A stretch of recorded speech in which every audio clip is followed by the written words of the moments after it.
counter-narrative news, just on a quick, short commentary on a particular subject.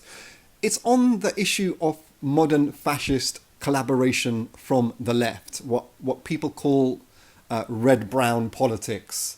And it's manifest in many different ways, like the left support for the far-right Tory project, which was Brexit, that was victorious on June the 24th, 2017. It's manifest in leftists or even Marxists and socialists claiming that Donald Trump was somehow an anti-imperialist figure and someone to support against the Democrats. It's manifest in a collaboration with white nationalists in the form of elements in the Middle East supporting David Duke, the former Grand Wizard of the KKK, or supporting another white nationalist global leader, that's Alexander Dugin, who's doing Putin's work in like depositing so much racist nonsense politically and culturally across the world.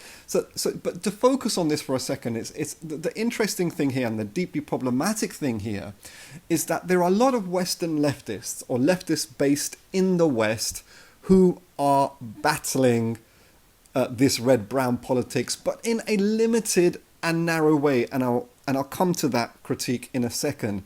It's correct to critique a scumbag like Martin Heinberg, who is very much a Duginist and a neo-Nazi. It's correct to denounce any collaboration with the Proud Boys from the posturing left or any other similar kind of white nationalist formations. All these things are correct. These are not wrong. These are important things. But they're not as important as advocating for the understanding the global class struggle, understanding how this global racket actually oppresses and helps to exploit in a global capitalist framework the global South workers and peasants and oppressed and exploited communities of the labouring classes. It's not as important as in terms of understanding how they're attacked in this red-brown global industry and then clarifying that through advocacy, supporting global South grassroots independent struggles, and then advocating for victories and struggles against this. Now, for example, the Chinese brokered Iran-Saudi deal. There are no critical voices about this except from counter-narrative news, what we're putting out and platforming revolutionary Palestinian intellectuals and revolutionary Arab nationalist intellectuals like Adel Samara from the occupied West Bank, occupied Palestine. Outside of this, where is the critique? Where is the basic Arab nationalist, Arab socialist, revolutionary anti-colonial critique? There is none. Why is there none?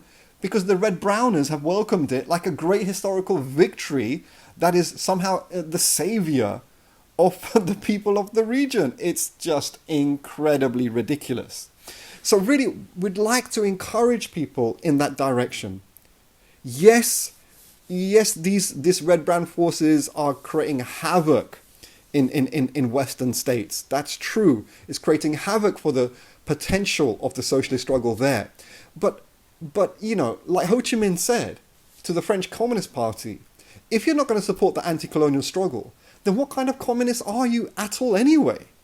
Same thing Malcolm X said. Same thing Frantz Fanon, George Padmore, Walter Rodney, C.L.R. James, Cedric Robinson. It goes Huey Newton, the Black Panthers, Stokely Carmichael, Kwame Ture. It goes on and on and on. To understand humanity as a totality, globally, universally, it has to be an emphasis on third world resistance, on global South resistance, and that can only happen by exposing and critiquing this red-brown as it's imposed and manipulated on the global South. So just a quick commentary there. It's really important that we try to encourage, to draw people in this direction.